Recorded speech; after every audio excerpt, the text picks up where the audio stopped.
I'm Luna and I'm 28 years old. December 15th started like any other Wednesday.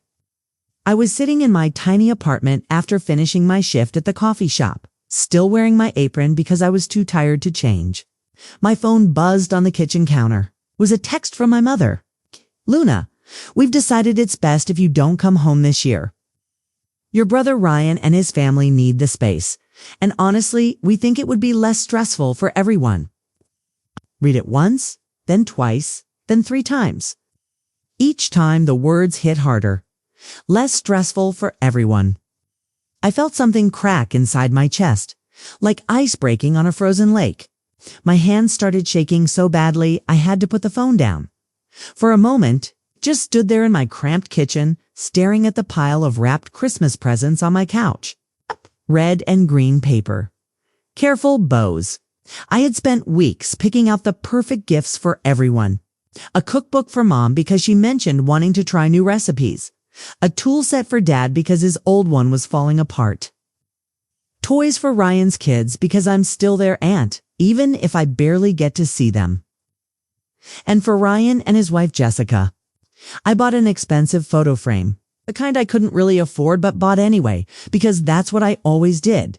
I'm the one who always tries. I'm the one who always gives.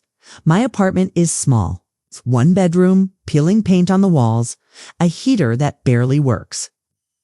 I have 2 jobs, the coffee shop during the day and data entry at night, and I still struggle to pay rent every month. But you want to know the really crazy part? For the past 3 years, I've been sending $500 home to my parents every single month. $500 I could have used for a better apartment, for heat that actually works, for a life that doesn't feel like I'm constantly drowning. They told me they needed help with bills. Dad's work hours got cut, they said. Things were tight, they said.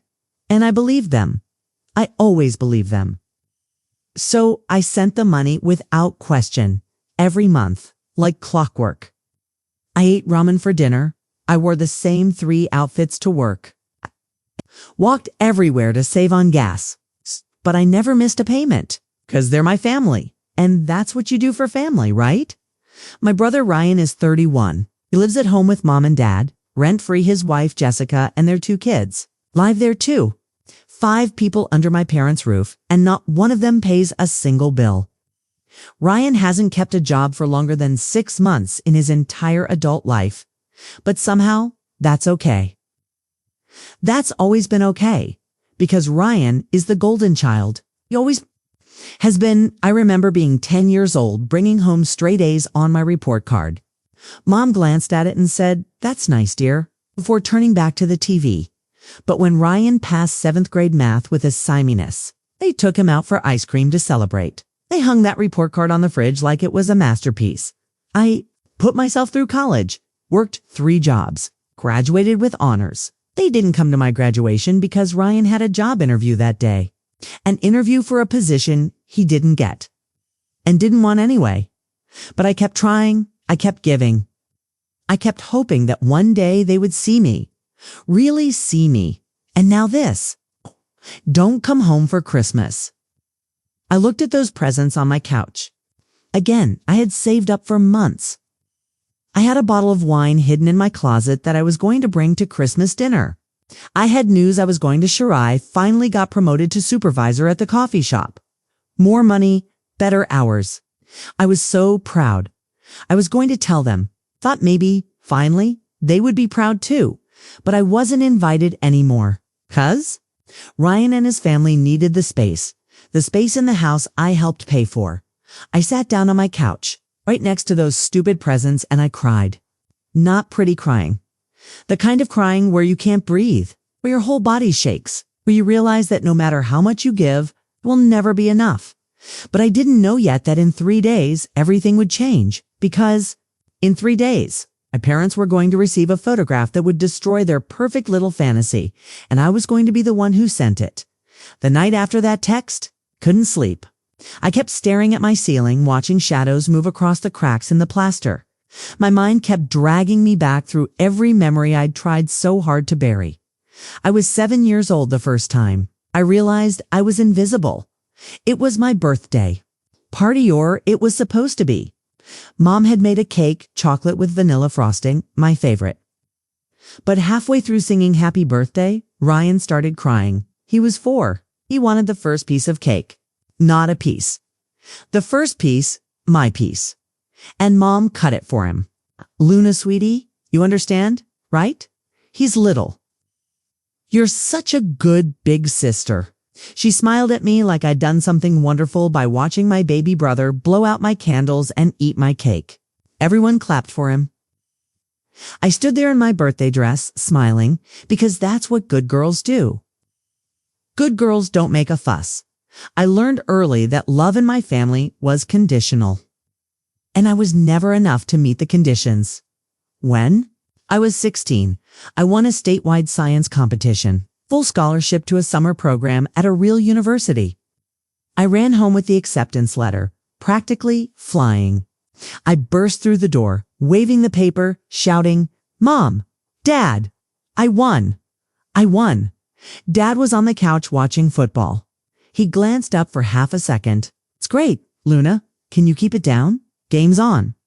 Mom was in Ryan's room. He was 13 and had just failed 3 classes. She was helping him make a study schedule, her voice patient and encouraging. "It's okay, Ryan. You'll do better next semester. You're so smart, you just need to apply yourself." I stood in the hallway holding my acceptance letter. Nobody asked to see it. Nobody asked what I'd won. I went to my room and pinned it on my wall where nobody would ever look. But it gets worse. It always gets worse. I paid for college myself. Every single cent. I worked at a grocery store, a campus library, and on weekends I cleaned houses. My hands were raw from chemicals. My back ached from standing. I studied between shifts, sometimes falling asleep over textbooks at 3 in the morning for years of that. 4 years of surviving on coffee and determination. Ryan went to college the same year I graduated. Mom and Dad paid his tuition. All of it. They bought him a car. They sent him spending money. They visited him every month, bringing home-cooked meals and care packages. He dropped out after 1 semester. Said it wasn't for him. They didn't even seem disappointed. "College isn't for everyone," Dad said, shrugging. "Ryan will find his path." I wanted to scream. I wanted to ask why I had to claw my way through school alone while Ryan got everything handed to him just to throw it away. But I didn't. Because good girls don't make a fuss. 3 years ago, Dad called me. His voice was tight, worried. "Honey, I need to ask you something. Things are tight right now. My hours got cut at work and your mother's not working. We're struggling with the mortgage. Is there any way you could help us out? Just for a little while? Just until we get back on our feet." My heart broke for them. Of course I would help. They're my parents. "How much do you need?" I asked. "Maybe $500 a month?" "I know it's a lot, but I'll do it," I said immediately. Didn't even think about it. "I'll send it this week." "You're a lifesaver, Luna. You're such a good daughter. A good daughter." Finally, I was good enough. So I sent the money. Every month, $500. I picked up the data entry job to cover it. I stopped buying new clothes, stopped going out with friends. I lived on crackers and canned soup. But I never missed a payment because they needed me. Finally, they needed me. I never asked why Ryan couldn't help. Why he couldn't get a job. Why his wife Jessica didn't work even though their kids were in school now. I didn't ask because I was afraid of the answer. I was afraid they'd say what I already knew. Ryan didn't have to help. I didn't have to do anything. That was my job, and I did it. God help me. I did it with a smile on my face, hoping that maybe this time, this would be the thing that made them love me the way they loved him. But now, sitting in my apartment with that text message glowing on my phone, I finally understood the truth. It didn't matter what I did. It didn't matter what I gave. It didn't. Matter how hard I tried, I would always be second place, and second place doesn't get invited home for. Christmas, 2 days after the text, I was still numb. I went through the motions at work, smiling at customers, making lattes, pretending I was fine. But inside, I felt hollow. Like someone had scooped out everything that made me human and left. It's just the shell. I was wiping down tables when my phone rang. Maya, my best friend since college. The only person who knew how bad things really were with my family. Luna, I need to tell you something, she said.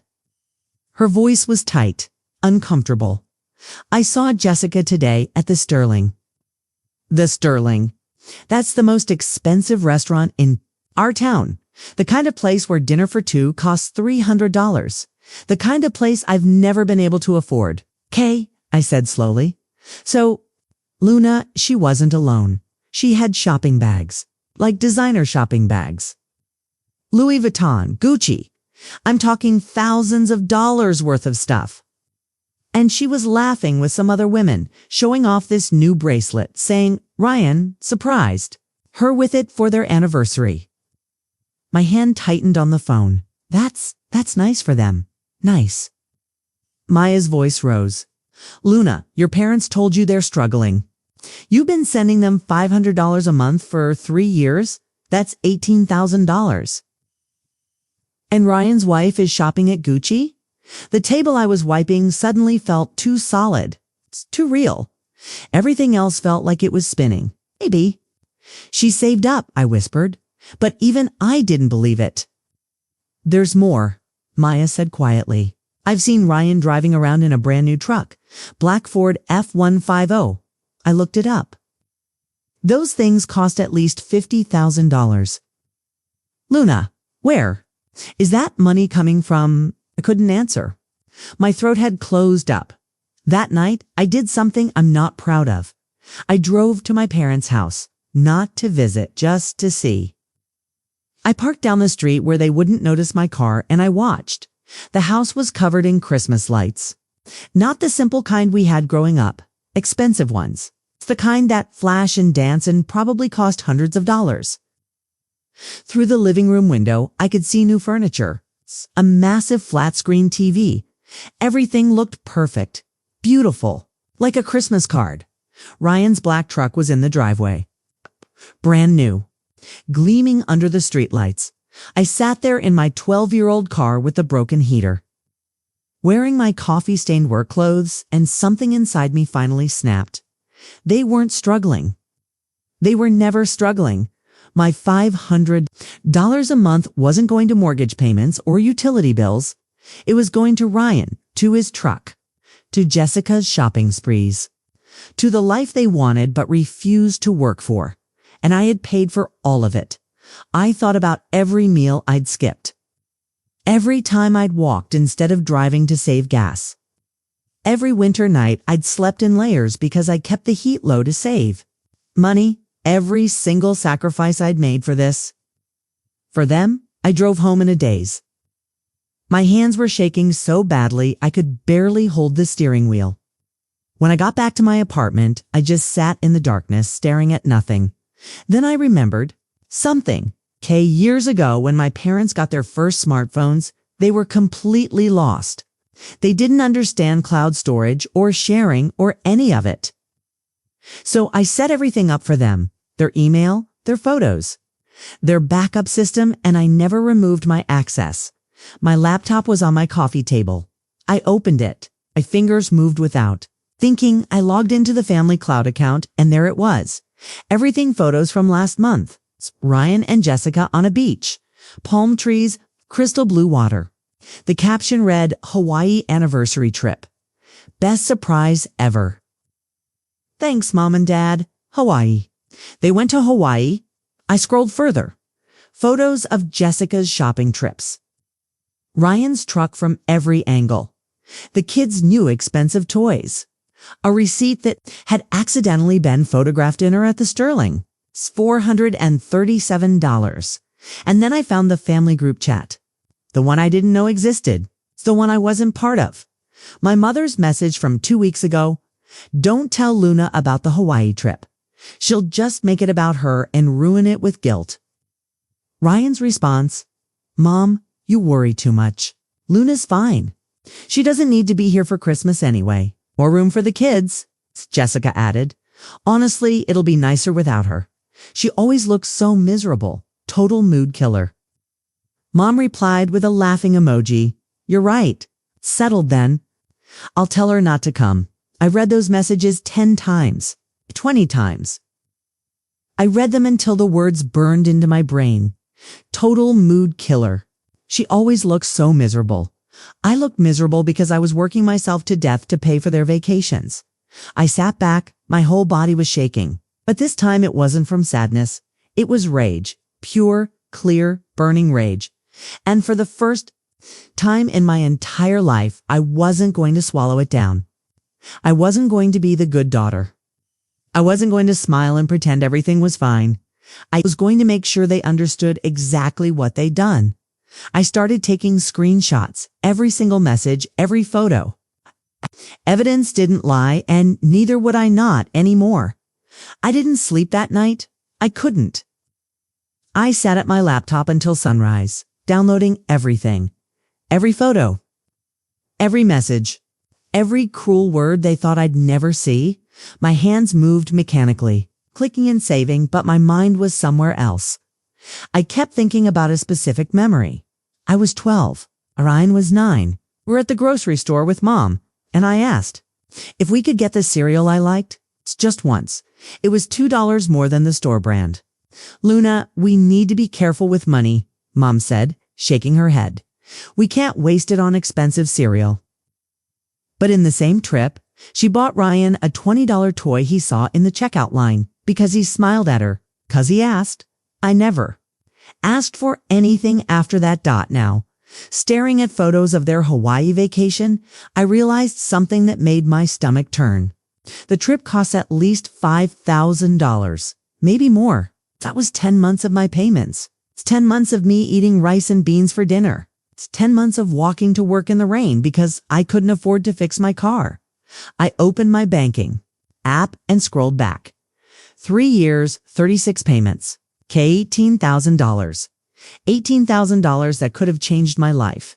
I could have moved to a better apartment, gone back to school, saved for my future, built something real. Instead, I had built their dreams while mine gathered dust. I created a folder on my desktop and labeled it The Truth. Inside, I organized everything methodically. Bank statements showing every payment I'd made, with dates and amounts. Screenshots of the family group chat with their messages about me. Photos of Ryan and Jessica in Hawaii, dated and stamped. Pictures of the new truck with the price I'd found online circled in red. Receipts from expensive restaurants and shopping sprees. Then I wrote a timeline. Simple, clear, devastating. 3 years ago, my parents told me they were struggling financially. They asked for help with their mortgage and bills. I sent them $500 every month.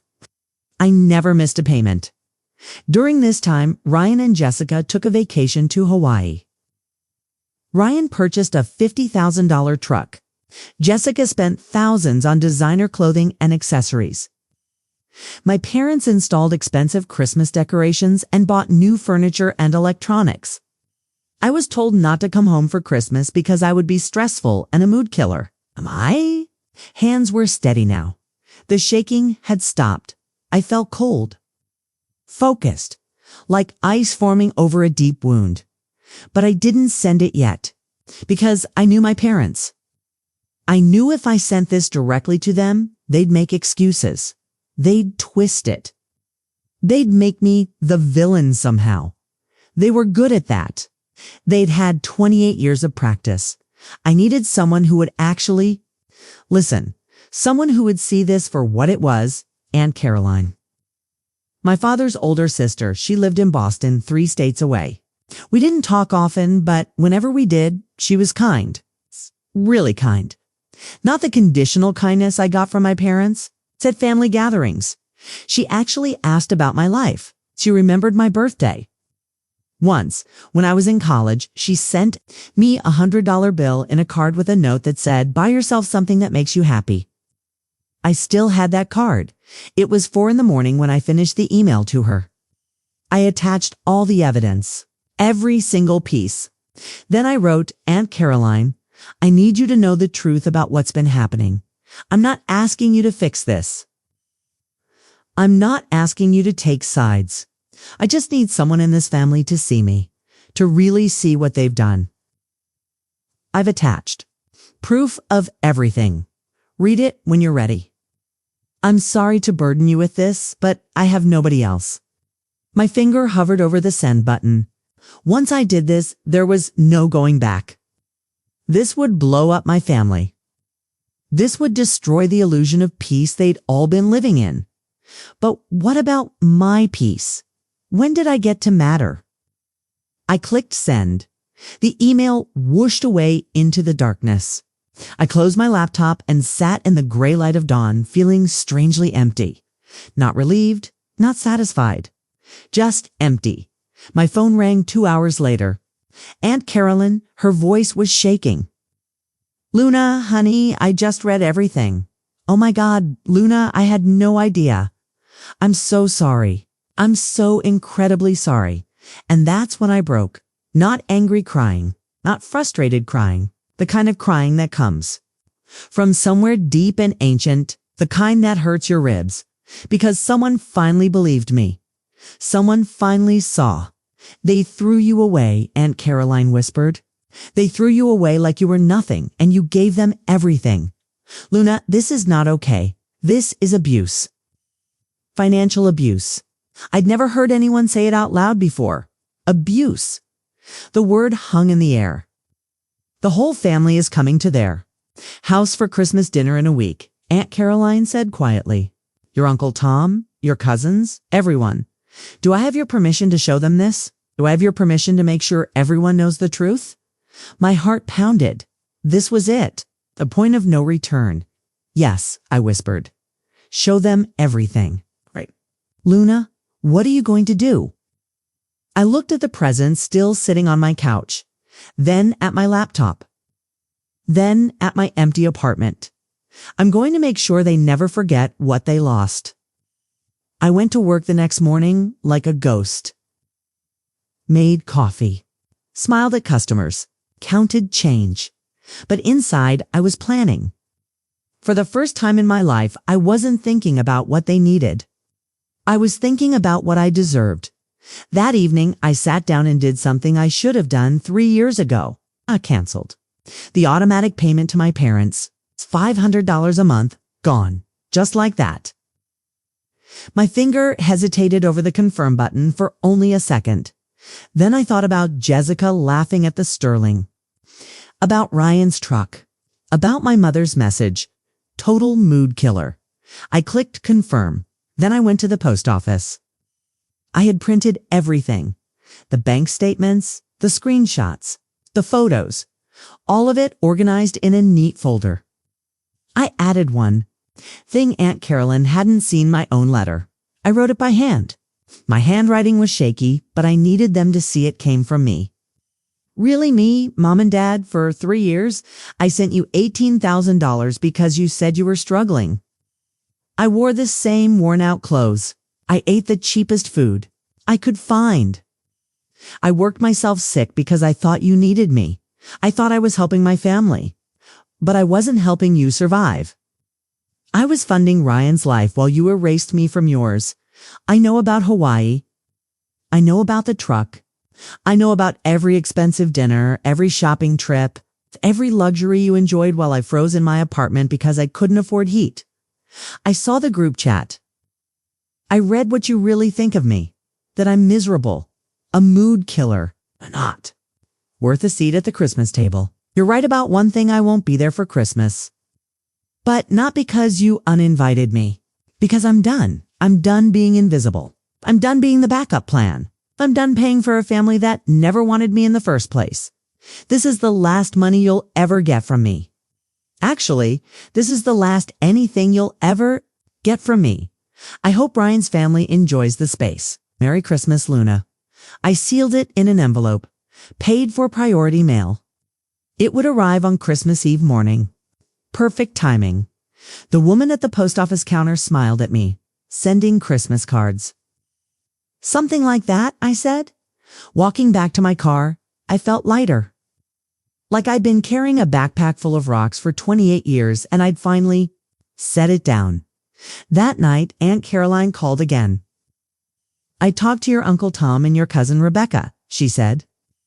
I showed them everything, Luna. They're furious, Rebecca cried. She said she always thought something was wrong with how your parents treated you, but she didn't know it was this bad.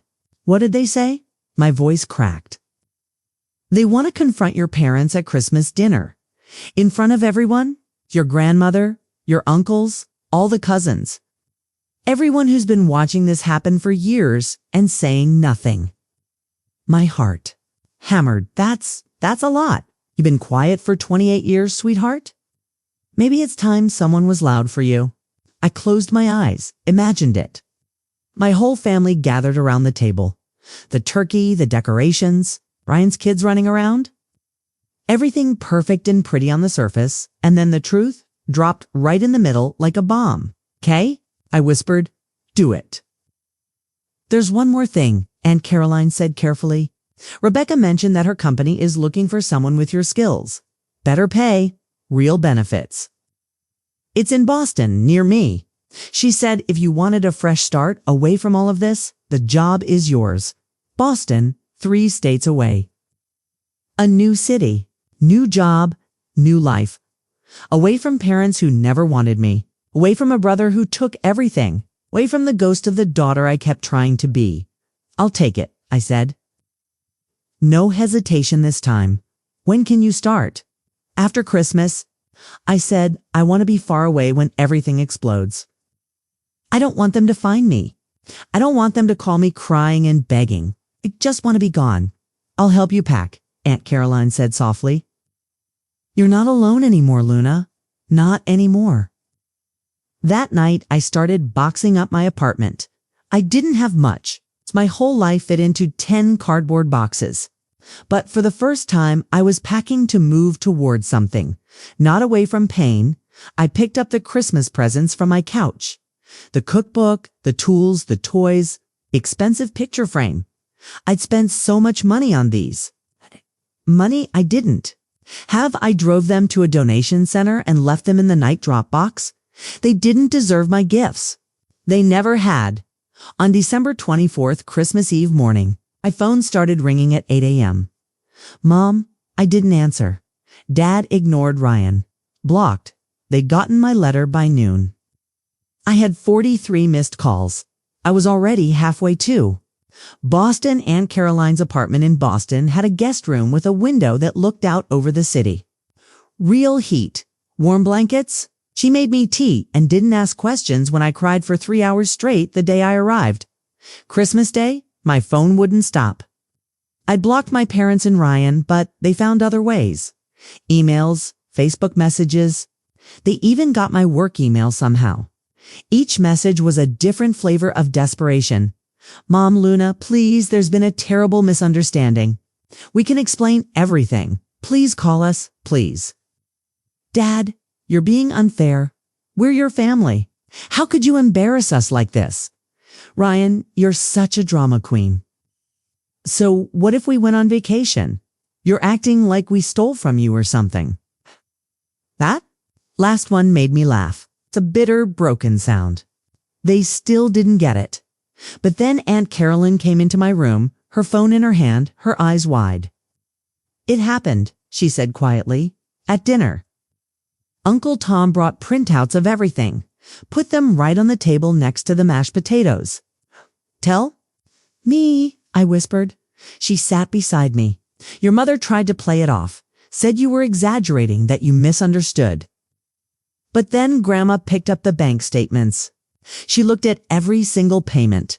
$18,000. She's 91, Luna, but her mind is sharp. She looked at your mother and said, you told me Luna was too busy with work to visit. You said she didn't care about family anymore, but she was sending you money every month while you lied to her. My chest tightened. Grandma, I hadn't seen her in 2 years because Mom always said she was too tired for visitors. Your mother started crying. Aunt Caroline continued, said they were going to pay you back, that it was temporary. But then Rebecca pulled out the Hawaii photos, the truck, everything. And Ryan, she paused, shaking her head.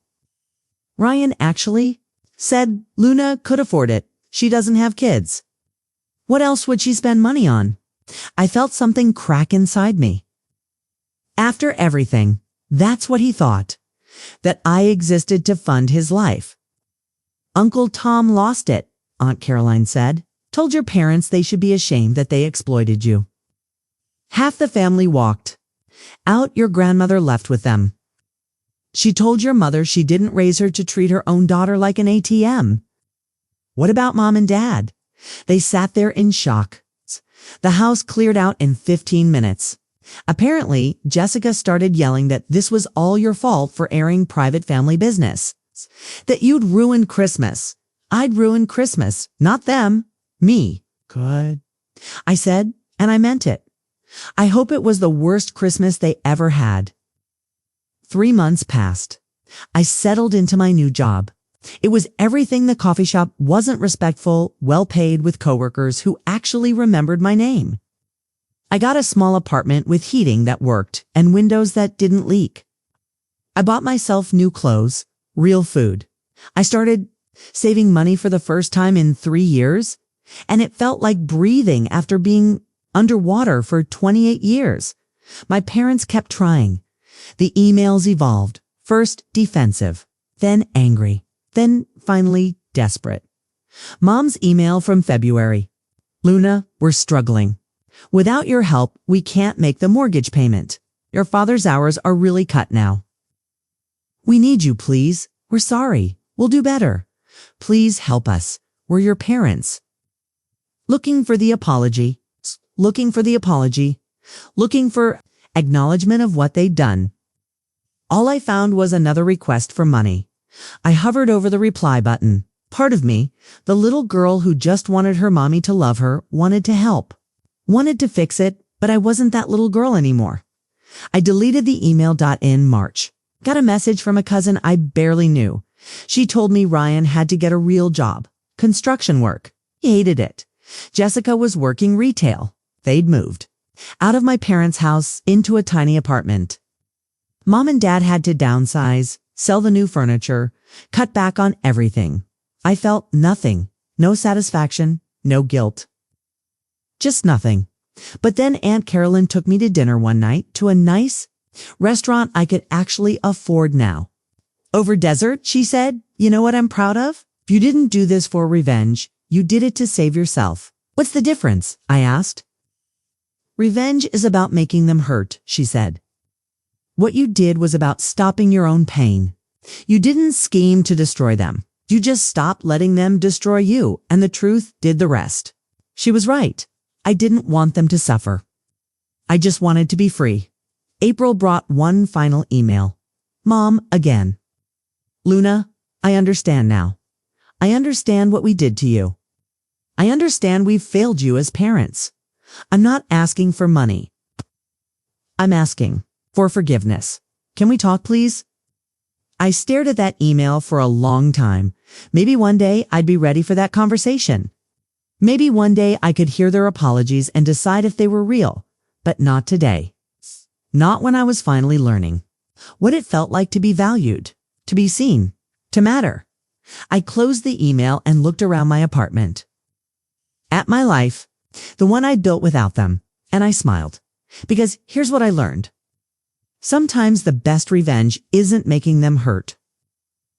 It's letting them face the consequences of their choices while you build something beautiful without them. I spent 28 years trying to earn love that was conditional, love that I had to pay for in dollars and silence, and making myself small.